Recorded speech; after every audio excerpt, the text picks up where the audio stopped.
Good morning, or depending on when you're watching this, good afternoon, good evening, or good night. My name's Ross, and as always told out of VStar Radio, so today I am here with a very simple message. Don't buy single Japanese booster packs. Don't do it, ladies and gentlemen. Don't buy single Japanese booster packs. Now, when I say this, obviously, there are some caveats here. If you completely trust the place from which you are buying them, obviously go and buy them. That's fine. That's okay. If you really do think that you are buying them from a trustworthy place, then that's absolutely fine. Go nuts. What I'm saying is, don't buy single packs of Japanese booster packs unless you know for a fact that they are, or at least you strongly believe, that they are legit. So take somebody like Carlo Collectibles as an example. They're lovely. We like Carlo Collectibles. They're a shop I've used in the past, and I know the dudes that run it, and I feel extremely confident that they would not risk their reputation selling dodgy single packs. So maybe for them you can make a little bit of an exception. Just to be clear, I am not guaranteeing anything about Carlo Collectibles. I'm not sponsored by them. I don't talk for them. I'm using them as an example of a shop with which I have had good experiences in the past. I am not saying anything else. I'm not a spokesman for them. Let's be perfectly clear. But otherwise, buying Japanese packs is just a little bit of it's a little bit of a risk, I think is a polite way to put it. You see, a video has been doing the rounds over on social media over the past couple of days. Now, this was tweeted by Kana_V_Anak over on Twitter. And it shows somebody over in Japan, and what they are doing, if you can't tell from the screenshot, is they are weighing booster packs. They have literally taken a scale into a Japanese store, and they are weighing booster packs, and they are buying the heavy ones, and they are leaving the light ones. Why, you ask? Because Japanese booster packs are still totally weighable. And we know that in the US, Europe, etc., in the West, TPCI have solved this issue with code cards. What they basically do now is they make two different types of code cards, two different weights of code cards, and they even redid this when they went to PTCG Live, and essentially they are different weights. So packs that have a holo in get a light code card because the holos are slightly heavier, and the packs that don't have a holo in have a slightly heavier code card because the pack is a tiny bit lighter. And that has all but eliminated weighing packs, because certainly if you go back to, say, the base set, you can totally weigh those packs, and there's been various times in the Pokemon TCG throughout its lifespan where you can weigh packs, because holos are heavier than regular cards. Ergo, if you can weigh them and see that one pack is heavier, then you end up getting heavier cards, which means there's a holo. Now, it does get a little bit awkward between different sets, etc. This is actually most reliable when you've got a whole box, and you can pick out the heaviest cards from the box, so to speak. And to be honest with you, that's what the dude's doing in the screenshot I showed you. Going for a whole box, picking out the heavier cards. Now, I cannot say this enough, so let me say it super clearly now. Don't be this guy. Nobody likes this guy. Because they're ripping you off, ladies and gentlemen. They are ripping you off. Because people do this, it means that you then don't get good stuff, unfortunately. And you lose. And that's a problem. So yeah, don't let people like this ruin your pulls. So why does it work with Japanese packs but it doesn't work with English packs? And the answer is very simple. They don't have a code card or anything like that. And Japanese packs have 5 cards in. And in those 5 cards, you may get a holo. And that holo doesn't have to be a regular holo. It could also be something like an EX or a secret rare or something along those lines. Or you could just have 5 regular common and uncommon cards. And there's 2 things about Japanese packs that make them particularly susceptible to being weighed. Firstly, the fact that there's no protection. They can literally just be weighed. There's no code cards or anything like that. And secondly, the fact that there's only 5 cards. And because there's fewer cards, the difference in weight between a holo and a regular card is going to be more pronounced in a 5-card pack than it would in, say, an 11-card pack. And that means that you run into the risk of basically going, well, all right, now I've just bought like 20 packs and pulled nothing. I haven't pulled a single holo. Yeah, sorry about that, ladies and gentlemen.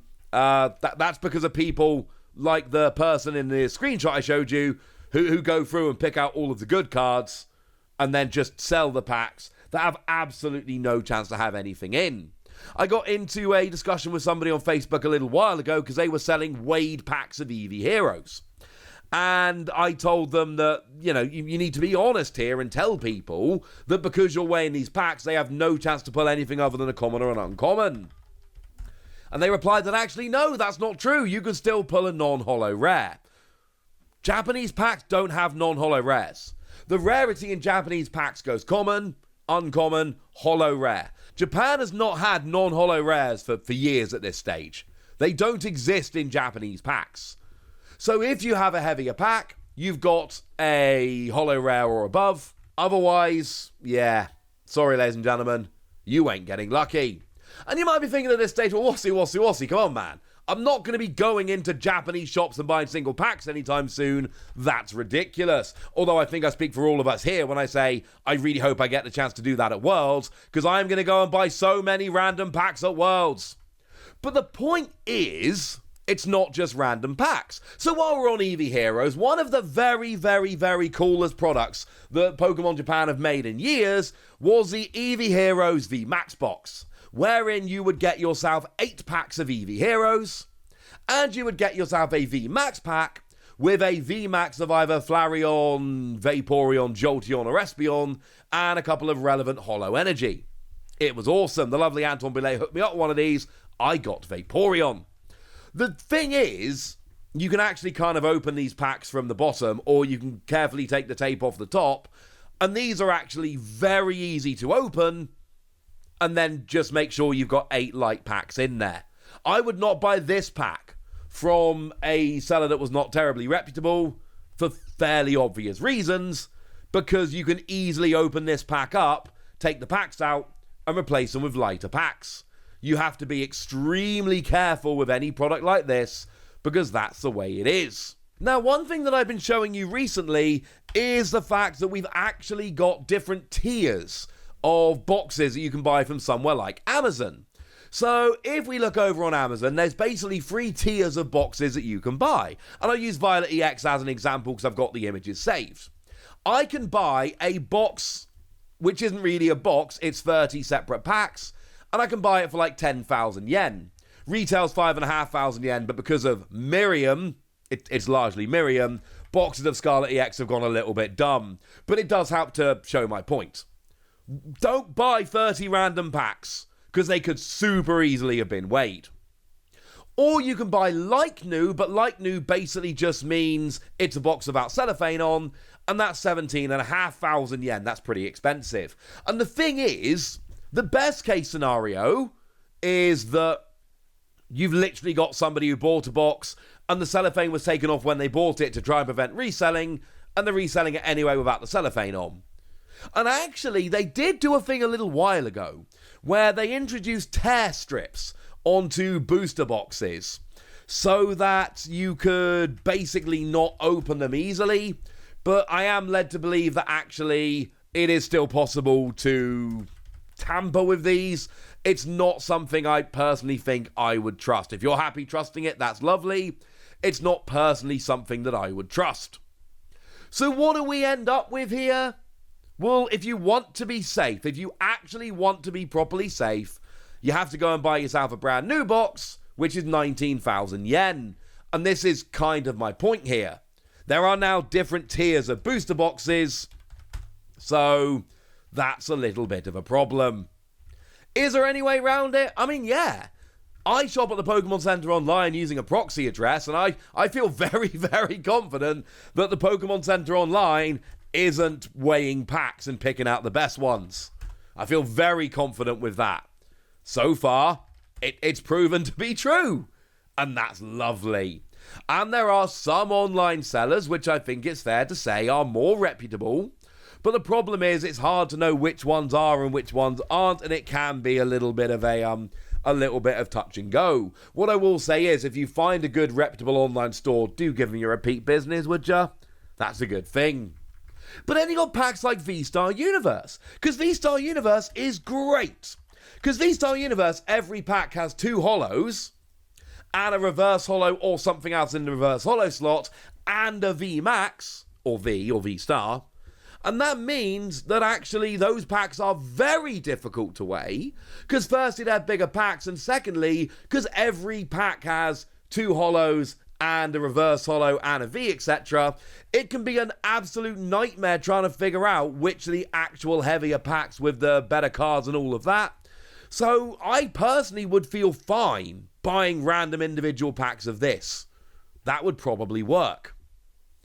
But you've got to be careful. And my advice, as I said at the beginning of the video, is very clear.